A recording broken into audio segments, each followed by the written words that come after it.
নমস্কার বন্ধুরা, আমি সৌরভ আর আপনারা শুনছেন অদ্ভুতলয় সত্য। আজকে একটি শিকারের গল্প, অগ্নি পরীক্ষা। লেখক ভদ্রেশ্বর মণ্ডল।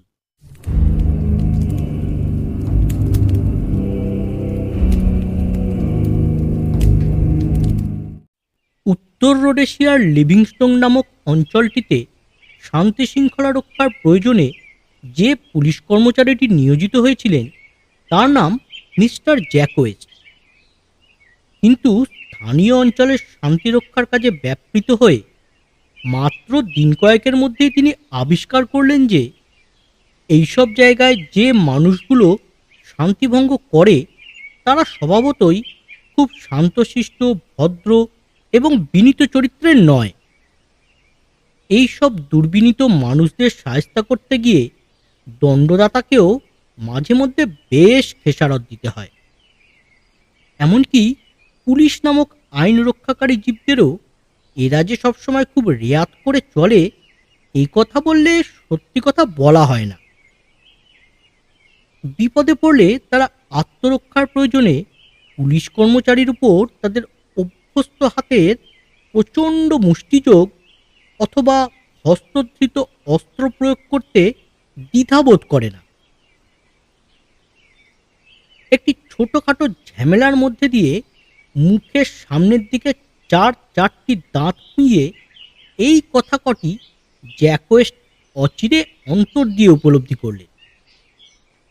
কথায় বলে, দাঁত থাকতে দাঁতের মর্যাদা বোঝে না। জ্যাক ওয়েস্টের ক্ষেত্রে প্রবচনটা অক্ষরে অক্ষরে পড়ল। ডাক্তার নকল দাঁতের পাটি জুড়ে দিয়ে জ্যাক ওয়েস্টের মুখের পুরনো আদল ফিরিয়ে দিল বটে, কিন্তু নকল দাঁতের উপসর্গ নিয়ে বেচারা পুলিশ কর্মচারীটি পড়ল খুবই অস্বস্তিতে। চিবোতে গেলে বিপত্তি, হাঁ করতে গেলে বিপত্তি, আর খাওয়ার কথা মনে হলেই তো তার গায়ে জ্বর আসতে লাগলো। কিন্তু দাঁতের চিন্তা করলে তো তার দাঁত ফিরে আসবে না। সুতরাং সে চিন্তায় ইস্তফা দিয়ে জ্যাক ওয়েস্ট ছুটলেন তার কার্যক্ষেত্রে, শান্তিভঙ্গকারীদের জন্য প্রয়োজনীয় দণ্ড বিধান করতে। পুলিশ কর্মচারী হিসাবে এটা তার কর্তব্য। পুলিশ স্টেশনে ঢোকার মুখে কয়েকজন স্থানীয় লোক দল বেঁধে দাঁড়িয়ে জটলা করছিল। প্রতিদিনের মতো আজও তারা জ্যাক ওয়েস্টকে অভিবাদন জানাল। মুতিন্দে মকয়, বাংলায় তর্জমা করলে যার অর্থ দাঁড়ায়, হে মহান ব্যক্তি, আমাদের অভিবাদন গ্রহণ করুন। পুলিশ কর্মচারী হিসাবে কর্মরত থাকাকালীন স্থানীয় অধিবাসীদের এই সুন্দর অভিবাদনটি জ্যাক ওয়েস্টের খুব প্রিয় ছিল। গোটা উত্তর রোডেশিয়া জুড়ে বহু জায়গায় তিনি এই কথা দুটি শুনেছেন, কিন্তু কোনোদিনই তার পুরনো মনে হয়নি। স্থানীয় লোকদের সমস্যার সমাধান করতে হলে আগে সেগুলো জানা প্রয়োজন। দোভাষীকে ডেকে পাঠালেন জ্যাক ওয়েস্ট। দোভাষী এলো, কিন্তু তার সঙ্গে কথা বলতে গিয়ে জ্যাক ওয়েস্ট প্রথমেই অপ্রস্তুত হলেন। তার মুখ দিয়ে কোনো পরিষ্কার কথা নির্গত হলো না, কেবল কয়েকটি অস্ফুট শব্দ। সন্দেহ নেই যে ওই ধ্বনি বিকৃতির কারণ নকল দাঁতের পাটি। সুতরাং উপায়ান্তর না দেখে মুখগহ্বর থেকে কৃত্রিম দন্তপংক্তি অপসারিত করে পুনরায় বাক্যালাপ করতে সচেষ্ট হলেন জ্যাক ওয়েস্ট। তার এই অদ্ভুত কার্যকলাপ এবং মুখমণ্ডলের আকস্মিক বিকৃতি অপেক্ষমান স্থানীয় অধিবাসীদের দৃষ্টি আকর্ষণ করে থাকবে। ফলে তাদের মধ্যে এক সমবেত হাসির রোল পড়ে গেল। জ্যাক ওয়েস্ট তাকিয়ে দেখলেন, হাসতে হাসতে তারা একে অপরের গায়ে লুটিয়ে পড়ছে। পরিস্থিতি হাস্যকর বটে, কিন্তু জ্যাক ওয়েস্টের মনে হলো স্থানীয় লোকগুলো তাকে নিয়ে যেন একটু বাড়াবাড়ি ধরনের রঙ্গরসিকতা শুরু করেছে। একজন ক্ষমতাশালী পুলিশ কর্মচারীর কাছে এ ধরনের বেয়াদপি অসহ্য। দাঁতের পাটি মুখে পড়ে নিয়ে রাগে লাল হয়ে তিনি উঠে গেলেন পাশের ঘরে। জ্যাক ওয়েস্টের ঘরের পাশের ঘরটি সুপারিনটেনডেন্ট লসনের কার্যালয়। সুপারিনটেনডেন্ট লসনের বয়স হয়েছে, মাথার চুলে সাদা পাক ধরেছে। উত্তর রোডেশিয়া পুলিশ বাহিনীর একজন অভিজ্ঞ কর্মচারী তিনি। কর্মরত সময় বহু দিন ধরে স্থানীয় অঞ্চল এবং অধিবাসীদের সংস্পর্শে থাকার ফলে তাদের আচার ব্যবহার, রীতিনীতি প্রভৃতি তার নখদর্পণে। ক্ষিপ্ত জ্যাকোয়েস্টের সমস্ত অভিযোগ মন দিয়ে শুনলেন তিনি। তারপর কিছুক্ষণ চিন্তা করে অভিযোগকারীর উদ্দেশ্যে প্রশ্ন করলেন, আচ্ছা, লোকগুলো যখন তোমার দিকে চেয়ে হাসতে শুরু করলো, তার আগে তারা কিছু বলাবলি করছিল বলে তোমার মনে পড়ে? চিন্তায় পড়লেন জ্যাকোয়েস্ট। প্রথমত, স্থানীয় ভাষা তিনি বোঝেন না, ফলে তাদের উচ্চারিত শব্দের অস্পষ্ট প্রতিধ্বনি ছাড়া আর কোনো উপায়ই তার পক্ষে লসনকে সাহায্য করা সম্ভব নয়। দ্বিতীয়ত, তার এখন মাথা গরম। স্থির হয়ে কিছু চিন্তা করা তার পক্ষে কঠিন। তবু অল্প স্বল্প কিছু মনে পড়ল জ্যাকোয়েস্টের। হ্যাঁ, কি যেন বাইলা বা ওই ধরনের কোনো শব্দ তারা উচ্চারণ করছিল বটে। চোখ দুটো চিকচিক করে উঠল সুপারিনটেনডেন্ট লসনের। ঠোঁটের কোণে ফুলে উঠল মৃদু হাসির রেখা। ওই জন্যে, তাই বলো? তারপর একটু থেমে আবার বলতে শুরু করলেন তিনি। বুঝলে, এখানকার স্থানীয় অধিবাসীরা খুব সরল বা সাদাসিধে। সামান্য মজার ব্যাপার হলেও এরা সেটাকে চূড়ান্তভাবে উপভোগ করে। আর সবচেয়ে মজা হয় যখন সেই আমোদের কারণ ঘটায় কোনো শ্বেতাঙ্গ। কিন্তু আসল মজাটা যে কি তা তো বুঝলাম না। জ্যাকোয়েস্ট বেশ কিছুটা দ্বিধাগ্রস্ত। সরাসরি প্রশ্নের উত্তর না দিয়ে প্রৌঢ় সুপারিনটেনডেন্ট এগিয়ে গেলেন ঘরের দেওয়ালে ঝোলানো বড় মানচিত্রটার দিকে। মানচিত্রটা স্থানীয় অঞ্চলসমূহকে নির্দেশ করে অঙ্কিত। দেখো, এই জায়গাটা দেখছো? লসনের আঙ্গুল মানচিত্রের ওপর একটি বড় ভূখণ্ডকে নির্দেশ করে। এই জায়গাটার নাম বারোচ্ছে অঞ্চল। আমরা বলি সিংহের দেশ। আর এই অঞ্চল জুড়ে বাস করে একদল বিচিত্র মানুষ, বাইলা উপজাতি। কিন্তু এই উপজাতিটির সম্বন্ধে কিছু জানবার আগে প্রথমে ওই বারোচ্ছে অঞ্চলের একটা সংক্ষিপ্ত ভৌগোলিক বিবরণ তোমার জানা প্রয়োজন। জামবেশী নদীর প্রবল বন্যায় বছরের মধ্যে একটা সময় এই অঞ্চলটির 2/3 প্লাবিত হয়। সেই সময় বন্যার জলে তাড়িত হয়ে বারোচ্ছে অঞ্চলের সমস্ত প্রাণী আশ্রয় গ্রহণ করে পাহাড়ি উচ্চভূমির উপর। তারপর বেশ কিছুদিন পরে জল সরে যায়। বিস্তীর্ণ অঞ্চল জুড়ে আত্মপ্রকাশ করে পলিমাটি সমৃদ্ধ উর্বর ভূভাগ। বারোচ্ছে সমভূমি। উর্বর ভূমির বুকে দ্রুত দেখা দেয় সবুজের সমারোহ। আফ্রিকার তৃণভূমির নিবিড় স্নিগ্ধ শ্যামলিমা। পাহাড়ের উপর থেকে দলে দলে পশুরা নেমে আসে সমতল ভূমির বুকে। তৃণভোজী প্রাণীদের খোঁজে তখন উপত্যকার বুকে এসে হাজির হয় সিংহের পাল। ফলে এই সময় পশুরাজের আক্রমণ থেকে নিজেদের গৃহপালিত পশুদের রক্ষা করতে প্রায় সমভূমির অধিবাসীদের যুদ্ধ ঘোষণা করতে হয় সিংহের বিরুদ্ধে। বিস্তীর্ণ এই স্থানীয় অঞ্চল জুড়ে বাস করে ৭৩টি উপজাতি। কিন্তু অন্যান্য ৭২টি উপজাতির তুলনায় বাইলারা এক বিরাট ব্যতিক্রম। দুর্জয় সাহসী এবং একগুঁয়ে প্রকৃতির এই উপজাতিটির স্বভাব চরিত্রে একেবারেই স্বতন্ত্র। বাইলাদের পূর্বকথা আমরা প্রায় কিছুই জানি না।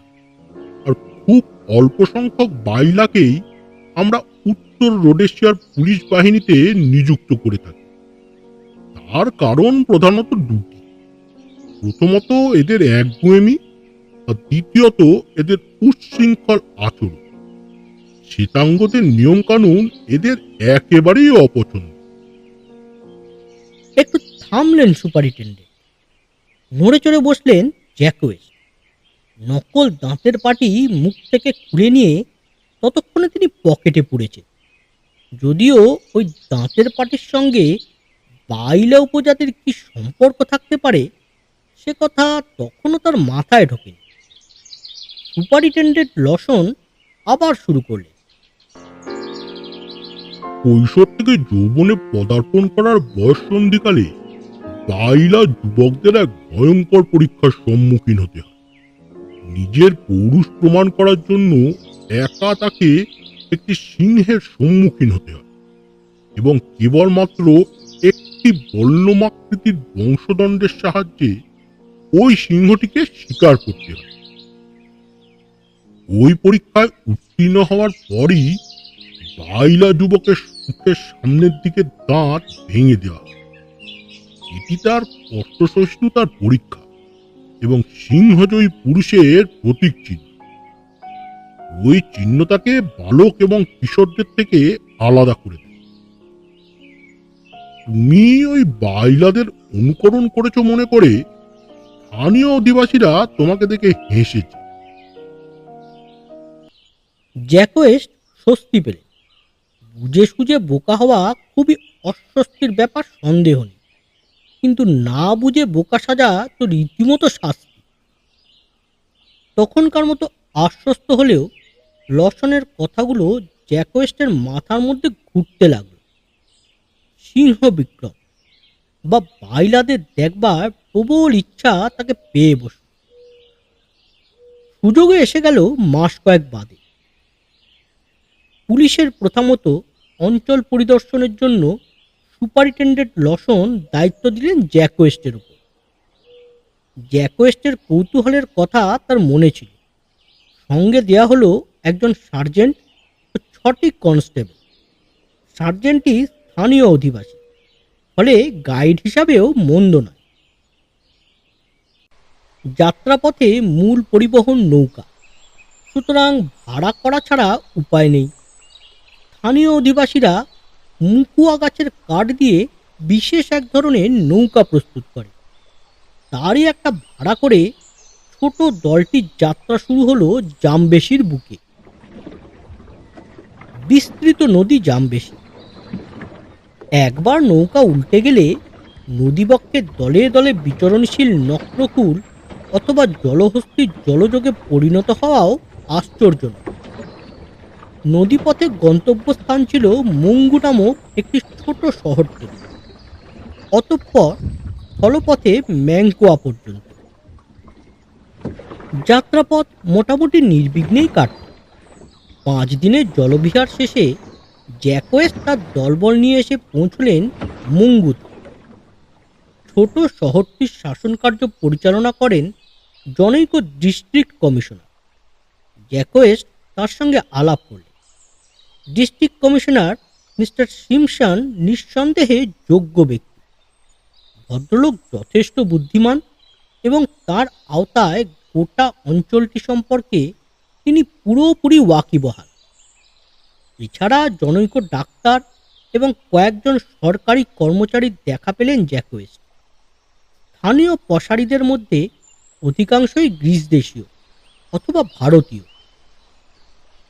সরকারি অতিথিশালায় থাকার বন্দোবস্ত ছিল, কিন্তু মিস্টার সিমসনের আমন্ত্রণে তাঁর বাড়িতেই আতিথ্য গ্রহণ করলেন জ্যাকোয়েস্ট। ওই দিন বিকেলে কথায় কথায় স্থানীয় আদিবাসীদের প্রসঙ্গ উঠল। জ্যাকোয়েস্ট তার কৃত্রিম দন্তপংক্তির ইতিহাস বিবৃতি করতে গিয়ে সিমসনকে তার কৌতূহল এবং আগ্রহের কথাও জানালেন। প্রত্যুত্তরে মিস্টার সিমসন যে প্রস্তাব রাখলেন সেটি চমকপ্রদ। মাইল 30 দূরের একটা বাইলা গ্রামে জনৈক মোড়লের ছেলে বয়ঃসন্ধিতেও উত্তীর্ণ হয়েছে এবং এই সময়টি যেহেতু পশুরাজের মিলনকাল বা মেটিং সেশন, সেই কারণে ওই বিশেষ উৎসবটি অনুষ্ঠিত হওয়ার পক্ষে সুবর্ণ সময়। জ্যাকোয়েস্ট ইচ্ছা করলে তিনি তাকে উক্ত অনুষ্ঠানটি দেখবার জন্য ব্যবস্থা করে দিতে পারেন। এ যেন মেঘনা চাইতেই জল পাওয়া। তৎক্ষণাৎ রাজি হয়ে গেলেন জ্যাকোয়েস্ট। পরদিন প্রত্যুষে আফ্রিকান সার্জেন্টকে সঙ্গে নিয়ে ট্রাকে চড়ে পূর্ব উল্লিখিত বাইলা গ্রামটির দিকে যাত্রা করলেন তিনি। সার্জেন্ট স্থানীয়, ফলে দোভাষীর কাজে দেবে। উপরন্তু মিস্টার সিমসন যে ট্রাক চালকটিকে সঙ্গে দিয়েছিলেন, পথপ্রদর্শকের কাজও সে বেশ ভালো মতো চালাতে সক্ষম। গন্তব্যস্থলে পৌঁছে কিন্তু প্রথমে বেশ কিছুটা অবাক হলেন জ্যাকোয়েস্ট। গ্রামের মধ্যে একটিও পুরুষের চিহ্ন নেই, কেবল স্ত্রীলোকেরা দুপুরের খাবার তৈরি করতে ব্যস্ত। এখানে ওখানে ঘুরে বেড়াচ্ছে কতগুলো উচ্ছিষ্ট লোভী কুকুর। আর কোনো প্রাণের সারা চোখে পড়ে না। জিজ্ঞাসা করতে জানা গেল যে গ্রামের সমস্ত পুরুষ ও যুবকরা জঙ্গলে গেছে সিংহের খোঁজ করতে, ফলে গ্রামে এখন কেউ নেই। তবে বাওয়ান বা সাহেব যদি অপেক্ষা করেন, তাহলে দুপুরেই তাদের সঙ্গে দেখা হতে পারে। দেখতেই এসেছেন জ্যাকোয়েস্ট, ফলে তিনি বিশ্রামের উদ্যোগ করলেন। বেলা যত বাড়তে লাগলো, ছোট ছোট দল বেঁধে কিশোর অথবা যুবকরা গ্রামে ফিরতে শুরু করল। বিকেল পড়তে পড়তে প্রায় সবাই গ্রামে ফিরে এল। গ্রামের মোড়লের ছেলে চুলা, তাকে ডেকে পাঠালেন জ্যাকোয়েস্ট। সে এলো। হ্যাঁ, জরিপ করার মতোই একখানা চেহারা বটে। তার অপাদ মস্তকে একবার চোখ বুলিয়ে নিলেন জ্যাকোয়েস্ট। উদ্ধত বলিষ্ঠ বাইলা যুবক, উন্নত ললাটের নিচে একজোড়া চোখের দৃষ্টি শীতল। মুখের আদল মোটেই প্রতিবেশী উপজাতিদের সদৃশ নয়। পাথর কেটে খোদাই করা মুখাবয়বের সঙ্গে আরব দেশীয়দের আশ্চর্য সাদৃশ্য বর্তমান। বলিষ্ঠ দেহ জুডু যোদ্ধাদের মতো ছিপছিপ। তার কাছে জ্যাকোয়েস্ট জানতে পারল যে আজ সারাটা দিন খোঁজাখুঁজি করে অবশেষে একটি সিংহীর দেখা পাওয়া গেছে। গ্রাম থেকে অদূরবর্তী একটা জলাশয়ের ধারে একটা জেব্রা শিকার করে নিয়ে সে এসে আস্তানা গেড়েছে। খাদ্য এবং জলের প্রাচুর্য থাকায় সে অন্তত দিন দুই ওই আস্তানা গোটাবে বলে মনে হয়। সুতরাং পরদিন উষাকালেই চুলা ওই সিংহীটার মুখোমুখি হবে। সেদিন সারা রাত আশেপাশের গ্রাম থেকে ক্রমাগত দলে দলে লোক এসে জমায়েত হতে লাগলো পূর্বোক্ত গ্রামটিতে। সারা রাত ধরে মশালের আলোয় চলল অবিরাম মদ্যপান। বহু চেষ্টা করেও জ্যাকোয়েস্ট দু চোখের পাতা এক করতে পারলেন না।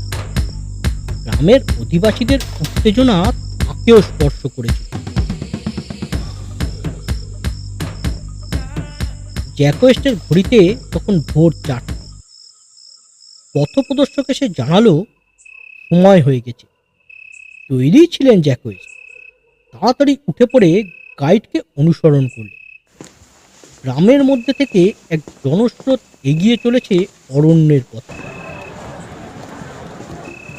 তাদের সঙ্গে প্রায় 5 ফুট লম্বা একটা বাঁশ হাতে চলেছে এক অপরূপ মুখ, চুলা। বেশ কিছুটা পথ চলার পর এক বিরাট উইডপির সামনে এনে জ্যাকোয়েস্টকে দাঁড় করালো পথপ্রদর্শক।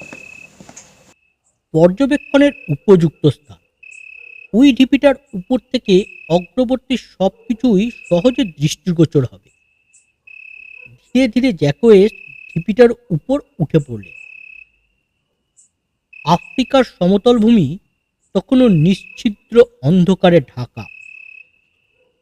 প্রায় ঘন্টাখানেক ওই ঢিপির ওপর দাঁড়িয়ে আছেন জ্যাকোয়েস্ট। প্রথম উষার আলো ধীরে ধীরে ফুটে উঠল দিগন্ত জুড়ে। সাদা কালোর আঁচড়ে ফুটে উঠতে লাগলো বিভিন্ন দৃশ্যপট। সম্মুখের বিস্তীর্ণ তৃণভূমি, ইতস্তত ছড়ানো 2-4টে গাছ, উঁচু উইঢিপি, নিচে দৃষ্টিপাত করলেন জ্যাক ওয়েস্ট। বিস্তীর্ণ তৃণভূমির উপর দিয়ে নিঃশব্দে এগিয়ে চলেছে এক জ্বলন্ত বৃত্ত বা ইলা যোদ্ধাদের সারি। প্রায় 200 গজ ব্যাসযুক্ত এই বৃত্তের মধ্যস্থলে একটি ঝোপ জ্যাক ওয়েস্টের দৃষ্টি আকর্ষণ করে। ঝোপের আড়ালে শায়িত একটি ধূসর দেহ। এত দূর থেকেও জ্যাক ওয়েস্টের পক্ষে বস্তুটির স্বরূপ উপলব্ধি করতে বিলম্ব হল। ঘুমন্ত সিংহ ক্রমশ সংকুচিত হয়ে এলো বৃত্তাকারের সারিবদ্ধ যোদ্ধার দল। নিস্তব্ধ নীরব তৃণাচ্ছাদিত প্রান্তরের বুকে শুধু মন্ত্রচালিতের মতো এগিয়ে চলেছে একদল মানুষ। ঘুমন্ত সিংহীকে কেন্দ্র করে ক্রমশ ছোট, আরো ছোট হয়ে এলো বেষ্টনী।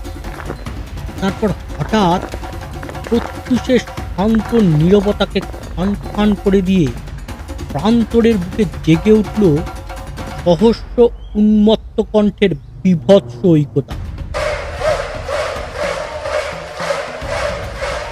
যেন এক অদৃশ্য জাদুমন্ত্রে প্রতিটি বাইলা যুবকের রক্তে জেগে উঠেছে বন্য হিংসা। দেহের প্রতিটি স্নায়ুতন্ত্রীতে জেগেছে হত্যার উন্মাদনা। টিনের ক্যানেস্তারা পিটিয়ে বিকট চিৎকার করতে করতে তারা এগিয়ে চলল সিংহীটার দিকে। জ্যাক ওয়েস্টের মনে হলো তার সামনে নরকের সব কটা দরজা যেন কেউ এক মুহূর্তে খুলে দিয়েছে। চোখের আড়ালে উঠে দাঁড়ালো ক্রুদ্ধা সিংহী। নিদ্রাভঙ্গের বিরক্তি এবং আক্রমণের আকস্মিক ধাক্কায় সে খানিকটা বিচলিত। আন্দোলিত সুদীর্ঘ লাঙ্গুল, তপ্ত দৃষ্টি, অভিব্যক্তিতে ভয় এবং ঘৃণার ভাব পরিস্ফুট। সাপদের মতো ঋজু পদক্ষেপে চুলা প্রতিদ্বন্দ্বীর সম্মুখীন হল। তার দৃঢ় মুষ্টিতে বল্লমের মতো সুতীক্ষ্ণ বংশদণ্ড শক্ত করে ধরা।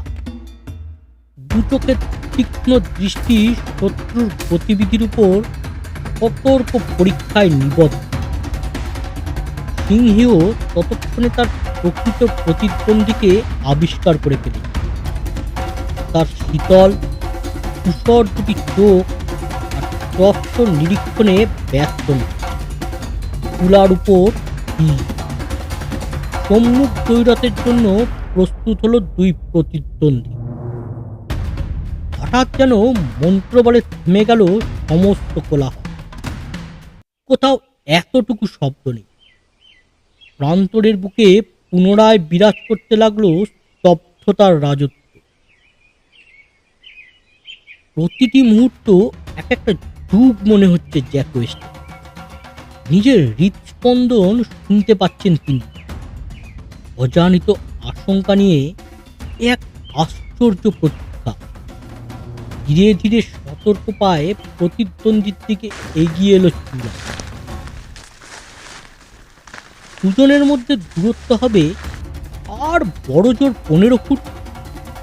চূড়া দুহাতে শক্ত করে ধরা কুঁচলো বাঁশের দ্বন্দ্বটি শত্রুর দিকে আনত। সিংহীর উন্মুক্ত ওষ্ঠের ফাঁকে ধীরে ধীরে আত্মপ্রকাশ করল তীক্ষ্ণ দন্তের সারি। কণ্ঠদেশ থেকে নির্গত হলো অবরুদ্ধ গর্জন ধ্বনি। তার প্রকাণ্ড শরীরের সমস্ত মাংসপেশিগুলো সংকুচিত হয়ে এল। আক্রমণের পূর্ব সংকেত। তুলা ছিপছিপে বলিষ্ঠ দেহ ধনুকের মতো বেঁকে গেল চরম মুহূর্তের প্রতীক্ষা, মুহূর্তের অপেক্ষা। তারপরেই প্রচণ্ড গর্জনে বনভূমি প্রকম্পিত করে সিংহীর লাফ দিল। একটা ধূসর বিদ্যুৎ উড়ে এলো চূড়ার দিকে। এক ইঞ্চি নড়ল না বাইলা যুবক। জ্যাকোয়েস্টের মনে হলো চুলার হাতের অস্ত্রের নাগাল এড়িয়ে সিংহী তার প্রতিদ্বন্দ্বীর উপর এসে পড়েছে। আর মাত্র কয়েকটি মুহূর্তের মধ্যে নখ ও দাঁতের ক্ষিপ্র সঞ্চালনে ছিন্ন ভিন্ন হয়ে যাবে হতভাগ্য বাইলা যুবকটির দেহ। কিন্তু ভুল ভাঙতে দেরি হল না। দুহাতের প্রাণপণ শক্তিতে চুলা তখন বাঁশটাকে ধরে রেখেছে মাটিতে ঠেস দিয়ে, আর তার মাথার উপর বাঁশের চুঁচলো ফলায় বিদ্ধ হয়েছে সিংহীর কণ্ঠদেশ। কৌশল, শক্তি এবং বুদ্ধির জোরে চুলা উত্তীর্ণ হয়েছে তার যৌবনের অগ্নি পরীক্ষায়। কেমন লাগলো বন্ধুরা আজকের এই গল্পটি? ভালো লাগলে একটি লাইক করুন আর শেয়ার করুন সকলের সাথে। আর হ্যাঁ, চ্যানেলটি সাবস্ক্রাইব করতে ভুলবেন না যেন, কারণ এই রকম গল্প নিয়ে আমি হাজির থাকছি এই চ্যানেলে। তাহলে বেল আইকনটিও টিপে দিন, তাহলে আপনাদের কাছে নোটিফিকেশন পৌঁছে যাবে। তাহলে আজকের মতো